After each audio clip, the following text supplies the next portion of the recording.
as long as we know the goal, that there is, that it's within our mandate, and this is our mandate to be a Beinoni. Number one. Number two,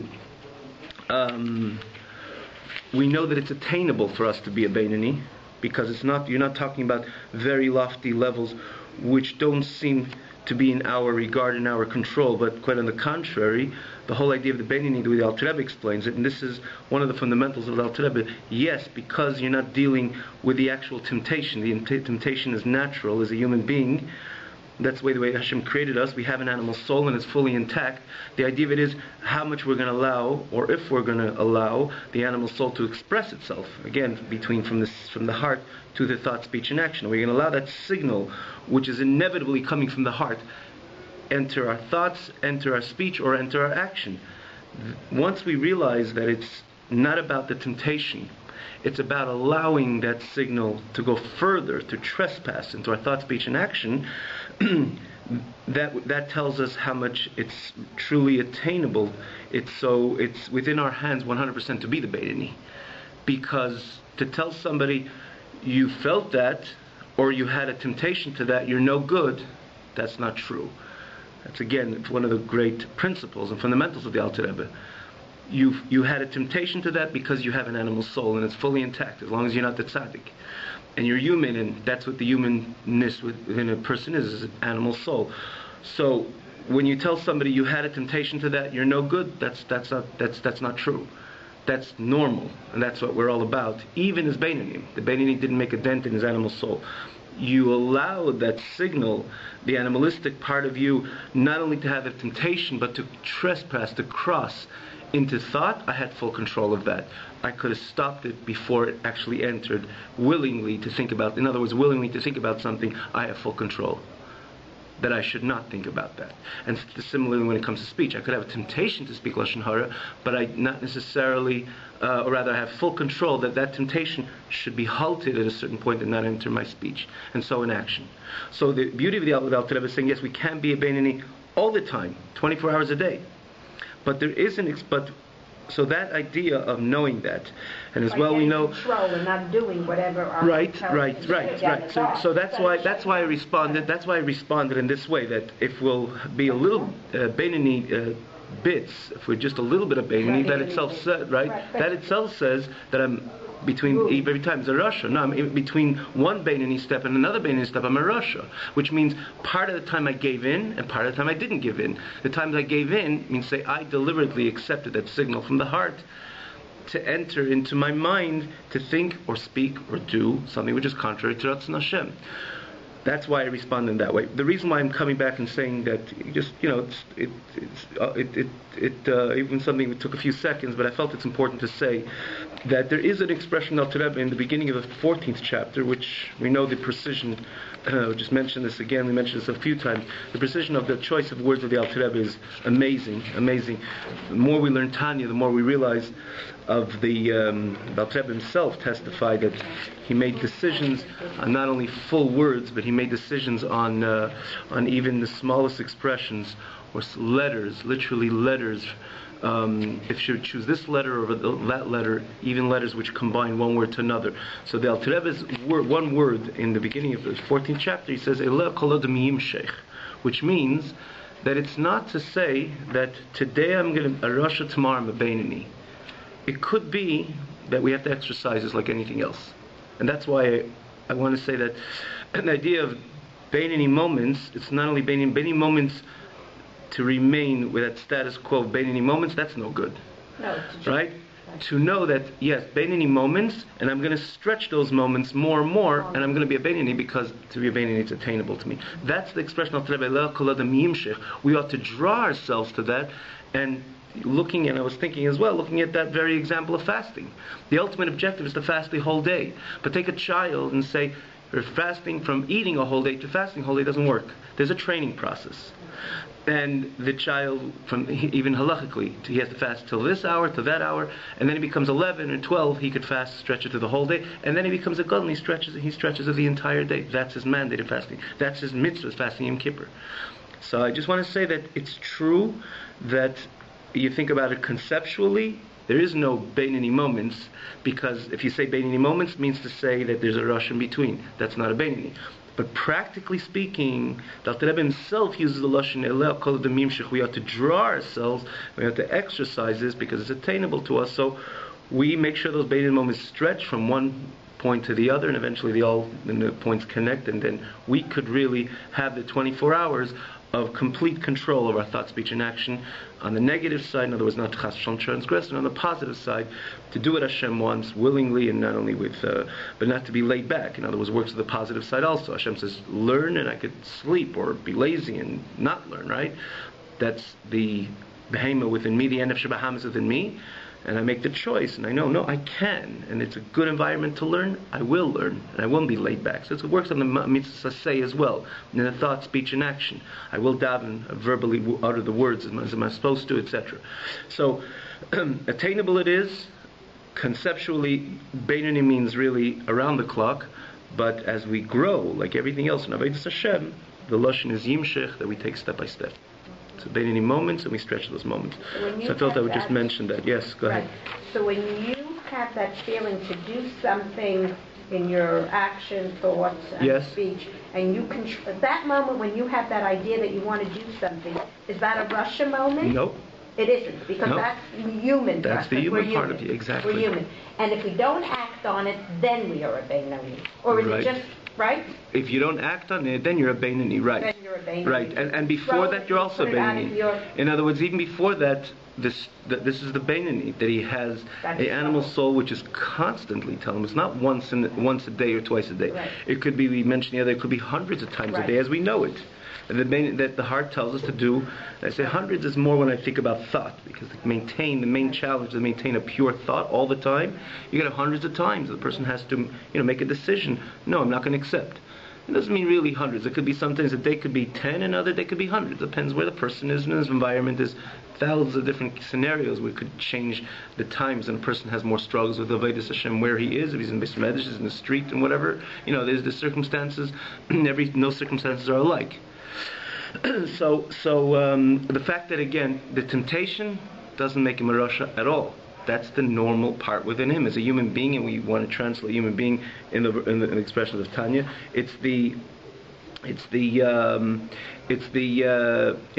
bahamis. It's the nefesh bahamis.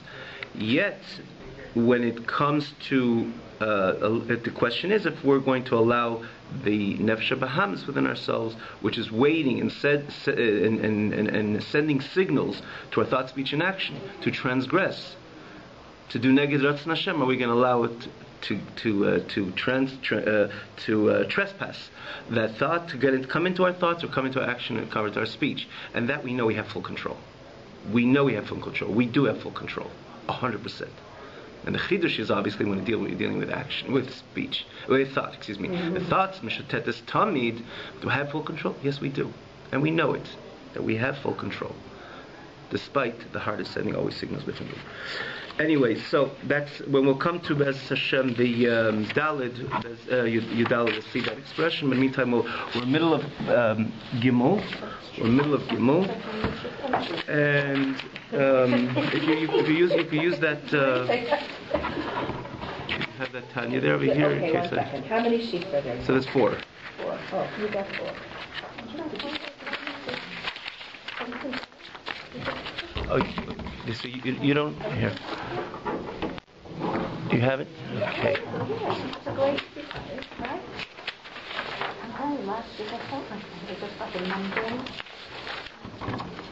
Okay. Oh, you don't have it. And we are in Yud Gimel, right? We're in the middle of Yud Gimel. Okay. And we're going to start where we're holding. Even though there's a nice, beautiful part, which again, everybody's invited always to check it up online if you're interested in going through or you can see the text yourself with your Tanyas, or you could always or see the English in your Tanya anyway, because we did the text till v'af misha b'toras Hashem. V'af misha b'toras Hashem, and that's where it begins. And no, it's the beginning. The first page I gave you. V'af shi b'toras Hashem. No, I find this right here, but I'm talking in the Tanya. I don't see which paragraph you're doing. Oh, in Yud Gimel, Yud Gimel has 3 full pages. Right. Okay, so it's on the second page on top, the fourth line, V'af Misha B'Toras Hashem. V'af Misha B'Toras Hashem. And it's the first page that I gave you in the English. So here we're dealing with an interesting. Alter Rebbe explains again based on this understanding of what the Beit Din is. Alter Rebbe explains the Gemara, which says in the end of the day that Yetzer Hara and Yetzer Tov are two judges which clearly say their statement, say their message. The Nefesh Bahamis, again, we're not dealing with a tzaddik, which an animal soul is shrinking and ultimately could be completely gone and transformed, so he doesn't say his opinion, because in the end of the day, especially by tzaddik gomer, he's gone. We're dealing with a Beit Din, they both say their statement very clearly. The question is, which one are we accepting? And Alter Rebbe introduces the Gemara that we always need Hashem's help, but it's all based on our decision, where Hashem kicks in and allows us to overcome the Nefesh Bahamis, when many times it brings the pasuk that the man could stand in a state of destitution. To that extent, Evyon, Hashem, when Hashem sees he makes the right decision, Hashem himself gives him the energy to overcome the Nefesh. But then, namely, the Alter Rebbe concludes that the Nefesh Bahamis is intact, and even adds this, which we mentioned last week as well.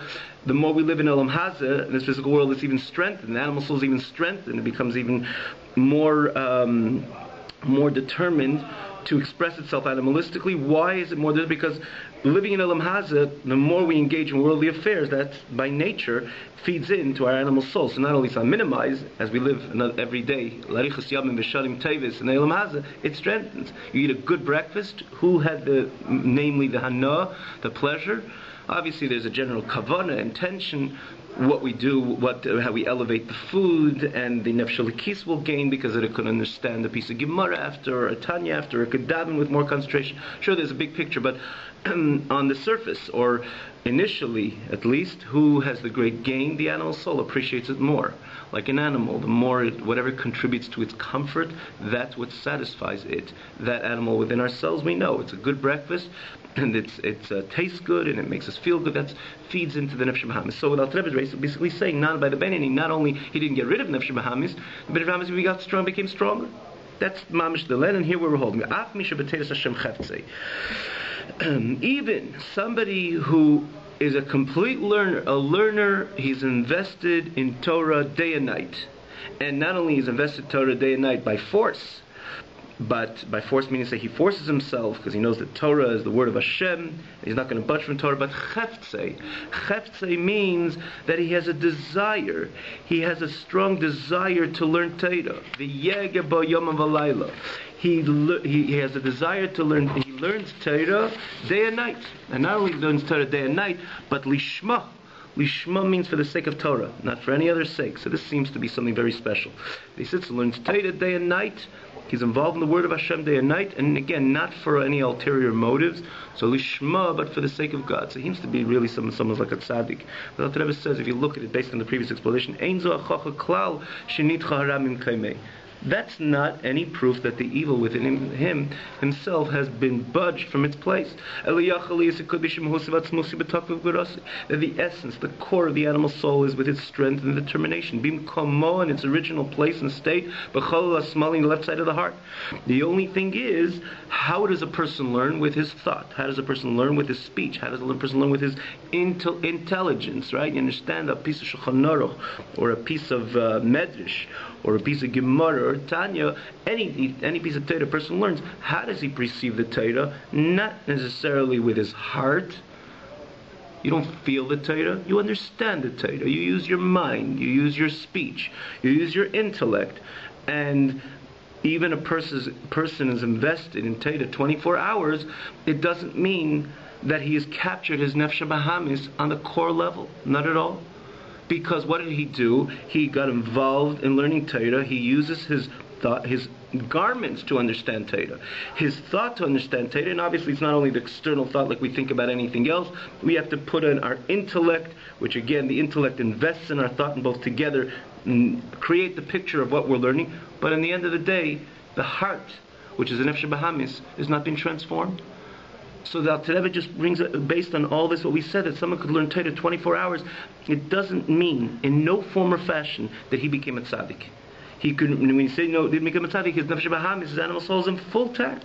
His thought, speech, and action is completely, of his nefesh bahamis, of his animal soul, are right now not invested, not functioning, because if it's utilizing his speech to learn Torah, so his speech, which usually could speak anything else, which can even be animalistic, is right now involved in words of Torah. And the same thing, his thought could speak of any narishkeit or chas v'shalom, maybe he thinks of chas v'shalom prohibited, but his thoughts are involved in understanding Torah. So his machshava of a nefesh bahamis is not in function. And Maisa, he's not doing anything wrong. So where is the change of the person who's invested 24 hours a day in learning Torah in comparison to someone who's not learning Torah? In his core level? Not at all. It could be as a strong nefesh bahamis, which wants to continue being a behemoth. And just like we control the nefesh bahamis in the sur meira, in the negative side, we could compel the nefesh bahamis to learn Torah, but not that then the behemoth changed and it's no more behemoth. Yes? Okay, so I'm confused now. Can you just clarify very briefly the relationship? I know this is very fundamental, but between the garments and the animal soul, in that it's very hard for me to believe that if the garments are completely focused on Torah learning, that this would have no impact on the heart. Excellent point you're mentioning. And also, what I would agree with also is, what about davening moments that you said? That's right, the high level thing, Shema Yisrael. Good, very good. So I'll just say like this. It's two separate points you're saying. Let me address this and I'll get back, not because the order, because really this is the way that should be answered also. Because when you're dealing with, think about it on a very practical, pragmatic level. A piece of Gemara, to understand a piece of Gemara, if you see somebody learning for a piece of Gemara for 1 hour, and he understands it, he's fully engrossed and invested in completely, his cell phone is off, he's completely out of everything and is really invested 100% in understanding this piece of Torah for 1 hour. In your mind, would you consider him a tzaddik? Based on what we understand, the tzaddik and Beinani. What? Beinani, yes. Maybe a Beinani. Namely, we're trying to say, is he a tzaddik? Namely, why should he be a tzaddik? He's not a tzaddik. No. What he did was just like when his nefesh bahamis says, let's look at it in the negative side, and we'll jump to the positive, and then we'll jump to limud Torah. Just like, for example, when a person has a feeling, has a temptation to think something inappropriate, and he interferes, he interrupts rather that signal from the heart that it shouldn't enter the thought. We don't consider him a tzaddik because we say what you did is your thoughts are pure, but the core of the nefesh bahamis, right? Nefesh bahamis is comprised of the core, and then its garments. We mentioned in the very beginning when we were discussing this idea that there's like my man. There's ourselves and our garments, the way we present ourselves, the way we deal with people, with the outside world. Human convention dictates that man is not himself but with his garments. Same thing nefesh bahamis. There's a bigger picture. There's a big picture. There's the nefesh of the core of the nefesh bahamis and its garments. So just like when we say somebody who had a temptation to speak lashon hara, but he didn't speak lashon hara, he kept his speech pure.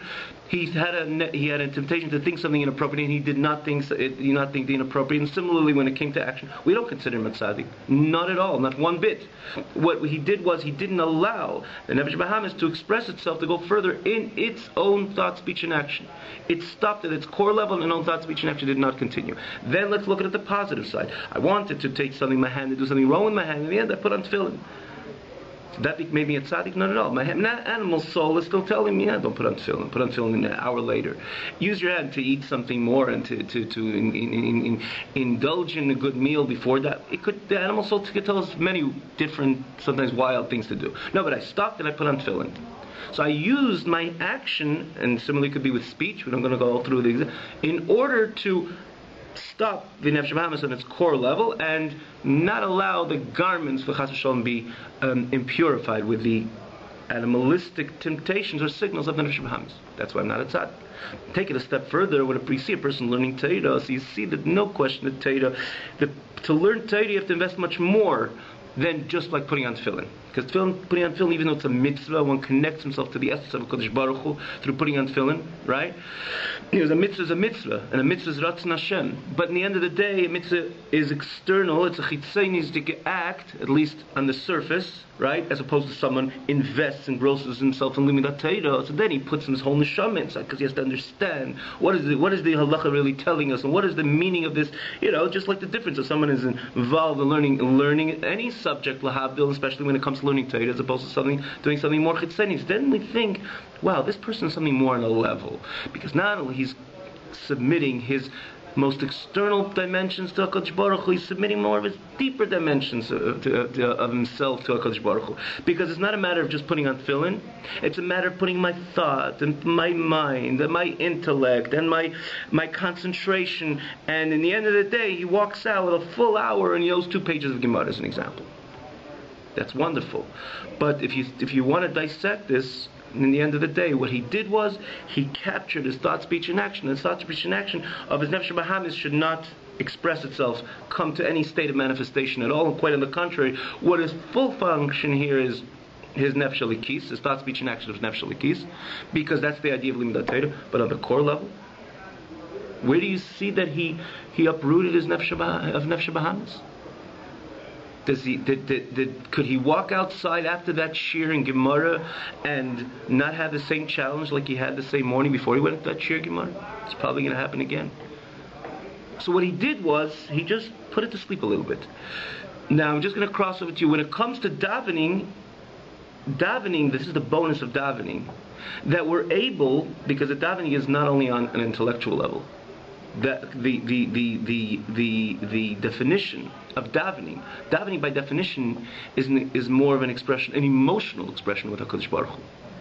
And here we're dealing with the problem of emotions. The nefesh bahamis is primarily midot, like a behema. Behema is not intellectual particularly. It knows where to go, but the problem with the behema, it's all. We said the Gemara says a kelev, a dog, is kulalev. It's all about heart. The problem of the animal is about the heart. It's heart. That whatever mitaveh, whatever lust, whatever type it has, that's what it likes to do, and it just looks for one thing, whatever it's going to contribute to its comfort. It's all a heart problem.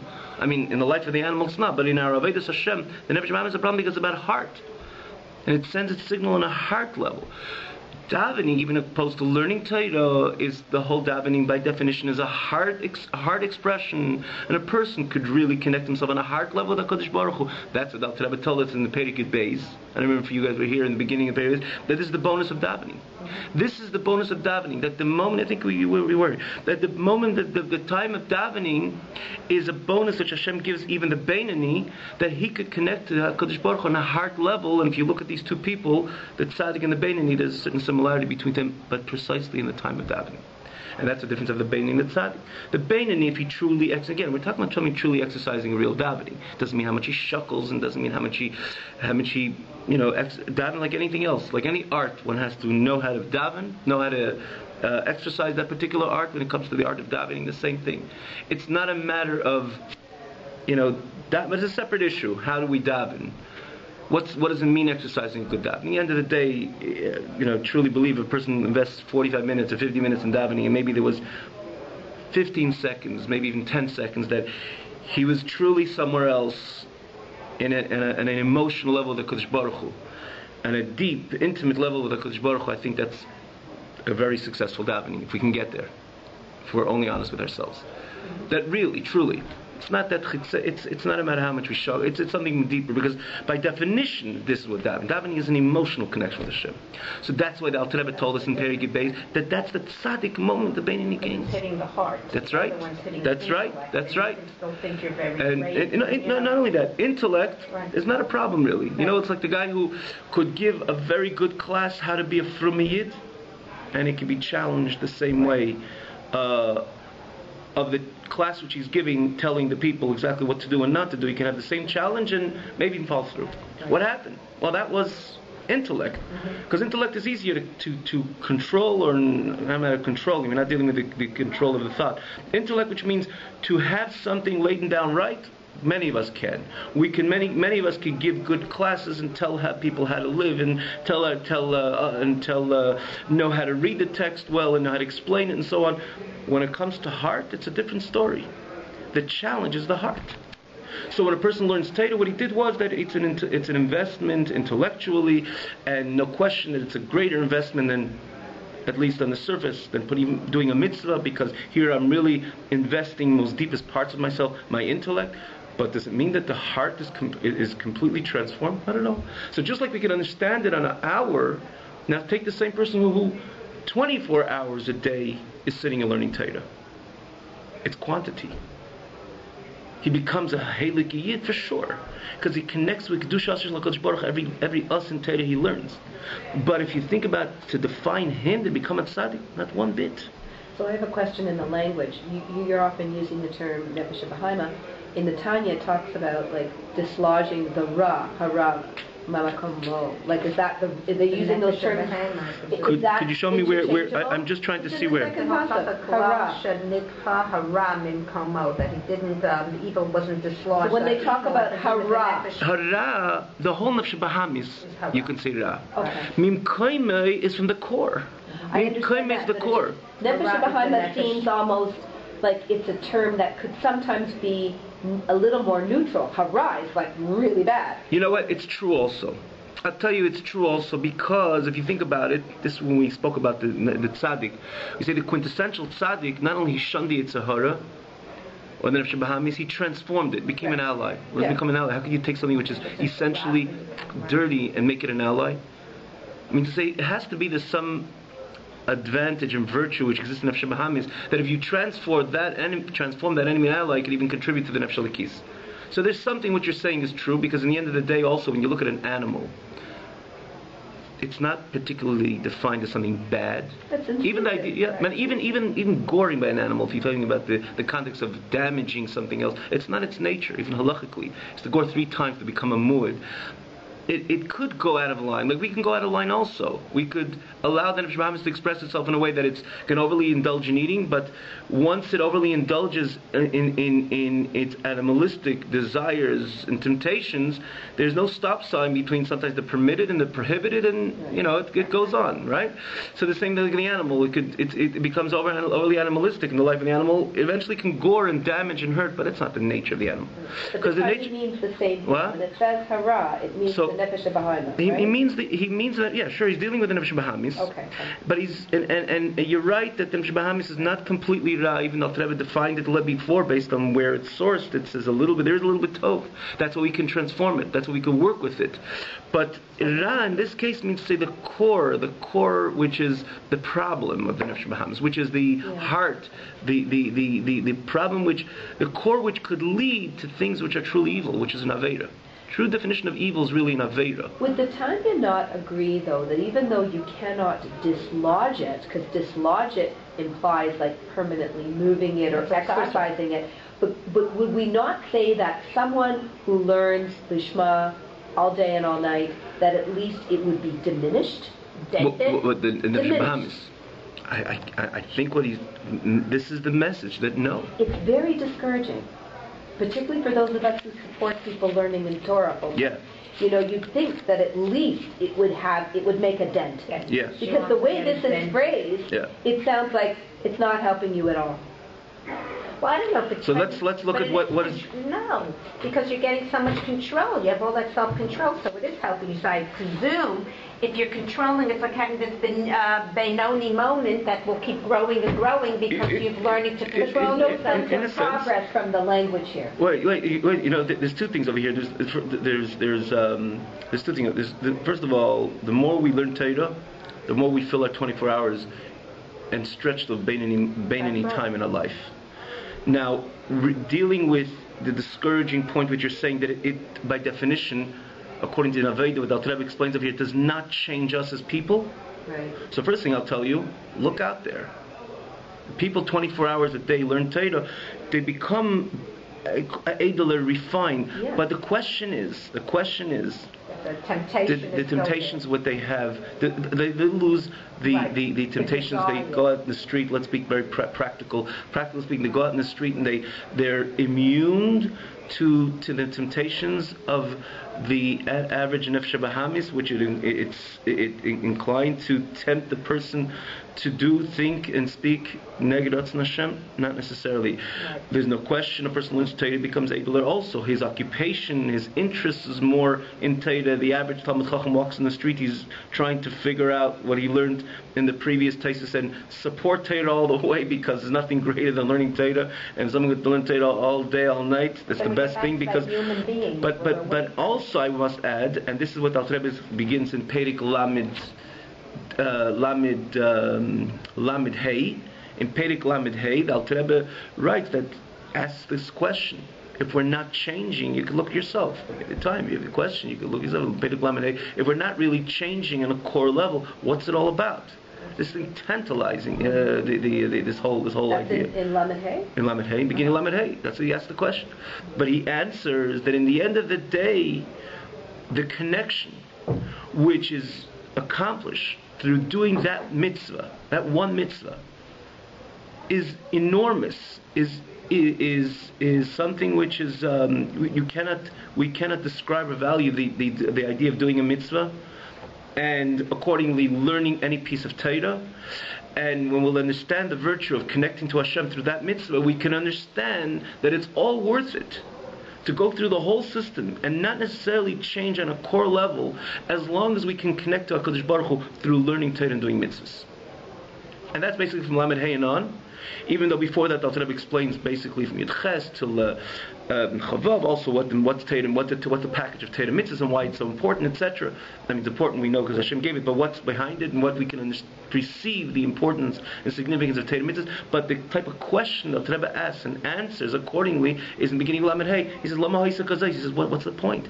To take someone and put him in and tell them all your life you're not going to really change on the core level?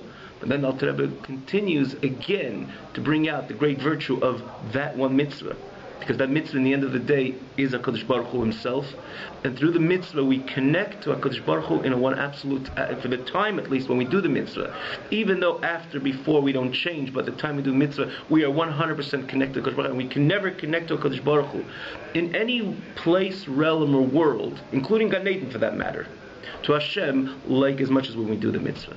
Based on the Mishnah, that one moment in this world with Tshuva, Ma'asim Tovim, Mikol Chayil Maba. Mikol Chayil Maba means to say the entire world to come, including when Moshe Rabbeinu is sitting at this time. Because that is only a ray of the Shechina, Ziv HaShechina, the essence of HaKadosh Baruch Hu is in that Peret Tefillin, in that Shabbos candle, or maybe in that sukkah or in that little Esrog, and that connection on this with the core of HaKadosh Baruch Hu, the essence of HaKadosh Baruch Hu, which is precisely in the mitzvah and nowhere else we can do, only in this world. And therefore, despite in our personality, in other words, our spiritual level in Avodas Hashem, on the core level, not necessarily do we make a real dent in Nefesh Bahamis. Again, I would just say parenthetic, till Hashem decides. Because remember, being a tzaddik and not a tzaddik is when Hashem decides that you're going to be a tzaddik. Maybe Hashem could see somebody's 15 years struggling with Beinin, being a Beinin, and he decides to remove a little to help him make the dent in his Beinin, in his Nefesh Bahamis, and then he starts getting, what's the feeling like, basically. Based on this understanding, this build-up, he's just simply starts becoming more excited about God and godliness, and less excited of anything which is naturally worldly or animalistic. That's the experience, probably, right? But that's when the Eibishter decide. That's why it's called Avodas Matana at Tinis Kanachim. It's a present based on a pasuk. That the idea of a tzaddik is a present from HaKadosh Baruch Hu. There's simcha tzaddikim b'Hashem. They're more besimcha with true besimcha. Right? Not talking about anything chitzoniyut, external, like someone, he announces to everybody he's excited about God inside. We're talking about a tzaddik is naturally excited about God, because that's the definition of a tzaddik. That he's a step higher. His nefesh bahamis, his inclination to worldly matters and taivas are minimized or starting to diminish, and again that dent of the nefesh bahamis, nefesh likis, continues to flourish. Hence, he's excited about God. But that's when Hashem decides that he's going to become a bit of a tzaddik, or a greater tzaddik. There's thousands of levels tzaddikim, as we learn. He said tens of thousands of levels, based on how much it's diminished, right? But the Beinani, he could be a Beinani kol yomov. If Hashem decides he's not going to be a tzaddik, he could be a Beinani for 10 decades. So what's it all about? It could be very discouraging, like you said. At the end of the day, the mitzvah, that little mitzvah, because we're in this world, with the Nefesh Bahamis, with our connection to this reality via Nefesh Bahamis, and that's the only place we can do Torah mitzvahs. Not where the soul is divested from body, but the soul is invested in body, with an animal soul in this physical world, but that's the only way it could put on tefillin. It could be in tune to the physical pair of tefillin, number one, and then it could actually put on the tefillin. It has a hand, and has a healthy hand, and so on. It has a healthy mind to learn Torah, and the connection of Kosh Baruch Hu via Torah mitzvahs. It's all worth it, and that was the point of Dira Batachteinim, making a dwelling place for Kosh Baruch Hu Batachteinim, precisely where the Nefesh Bahamis is, where the person who is not changed. That's where he connects in the most absolute levels of Kosh Baruch Hu. So that's basically the answer. The Alter Rebbe gives the answer to that question. And he begins Lamed Hey is yes. It's a question. And he brings the Zohar, the famous Yenuka, which was a little child which had great revelations. He was a young child, and he bases this whole extra. I say extra because in the very beginning also, the Rebbe explains is what's the virtue of a mitzvah. What is a mitzvah? Why is it so special a mitzvah? What does it mean one moment in this world more than all the experiences in the world to come? Isn't that all a spiritual world? Is all a physical world? So there's a few places in Tanya that Rebbe expresses the virtue of Torah mitzvahs. Basically, Tanya, one of the main important points of the part of the Tanya, but that question and answer, you find Lamed Hey starts again a new stretch of the mile of mitzvahs and Torah, which doesn't exist even in the neshama, and in the neshama divested from a body, as an example. So that's basically the answer. If I could just push through a few lines, I'd like to keep it to the time, but if you could just push it a few lines, it's already 9:01 or 2, but no, it's actually 3. So if we could just push through again to follow the flow over here. Now I will. So Einim Mislapshim here. So Mashavat Ibn Ma'aser Shnaf Shema Einim Mislapshim Mechva Peva Yadayim Sharei Bareguf. At that time when he learns Torah, the nefesh, the animal soul, is not invested in thought, and his mouth means his speech, or hands, and the other limbs of the body. Hashem, because HaKadosh Baruch Hu, which means that dominance of the nefesh alikis of the godly soul, shenos and shlita memshala l'mayach alalev, which give the dominance and governing force or rulership of mind over heart to completely invest in Torah. At that moment when he learns Torah, the godly soul, which is in the Mayach, as remember that's the premier station of the godly soul, Moshelet Birktano Eivari Aguf, is dominant in the small city, which again the Alter Rebbe used the small city, which is the person, which is the limbs of the body. Kulam, all of them. That the body at that time when a person learns Torah is a garment in a chariot to its 3 garments, the 3 garments of the godly soul. When we say chariot, means just like a chariot doesn't have anything on its any desire in its own, it just follows or is just there as a vehicle that the rider rides in that chariot. That's the term of a chariot, similar to a garment. Where the person goes, that's where his garment goes, right? So the same thing when the time when he learns Torah, it becomes his whole body, his whole mitzias at that time, because again all his investment of learning Torah become a garment in a chariot, not to the 3 garments of the animal soul, which are completely set aside at that time, but naturally to the shleish levusheha, to the 3 garments of the godly soul, which invest in them, which are the thought, speech, and action of the 630 mitzvahs of Torah. In this case, he deals with someone who's learning Torah, but again, obviously, it refers to the all-encompassing Shemer Torah mitzvahs, which is learning Torah and doing mitzvahs. Aval Mahusa Batzmusa Shenef Shalikis, the core essence of the godly soul, does not have a dominance over the core essence of the animal soul by Beinani, only when, and here the Alter Rebbe alludes to what you brought up, okay, only the time when the love of Kosh Baruch Hu is manifest, is revealed, only in special times, in the time of davening. That's a bonus at that time, because the whole experience of davening is a love experience with the Kodesh Baruch Hu, and you can't love 2 things which are antithetical one to each other. So the time of davening remains by definition a bonus. That I can experience a love means to say that my godly soul on its core level is dominant over the animal soul on its core level, because that's the definition of davening. But that's a bonus. And he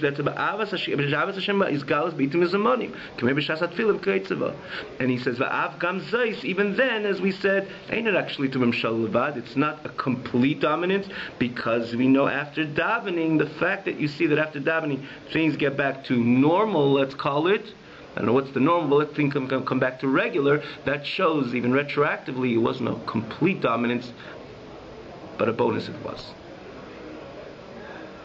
We'll stop over here. If I may just say orally that what Alter Rebbe adds over here, and it's important to know because you brought it up over here, that there's certain people, when they learn Torah, they learn Torah a little bit like they daven also. What does it mean? That they're not only learning Torah for the intellectual pursuit. They have a taiva to learn Torah, and they have a taiva not only to the scholarship in Torah, or the intellect, to the connect to the Eibush, but also on an emotional level. Connect to the Eibush, we connect also when we put on tefillin. But when you get involved in learning Torah, it could be connection to a Kodesh Baruch Hu on an emotional level. So the Rebbe says that that's similar to like the dimension of davening could be within Torah as well.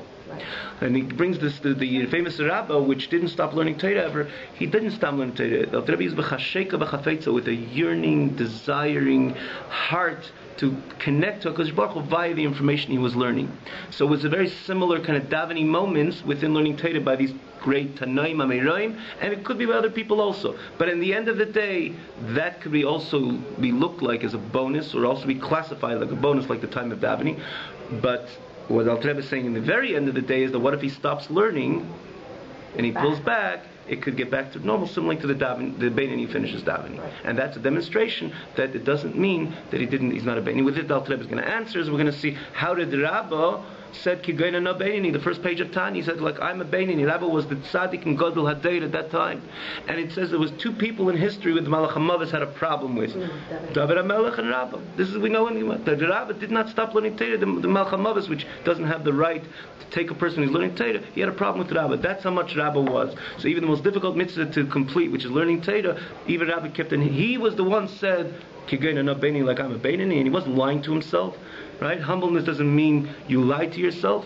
The answer is because he felt that because he learns Torah, it's never a demonstration that he already transformed his core. He really did. As the Abai said, you're really a tzaddik.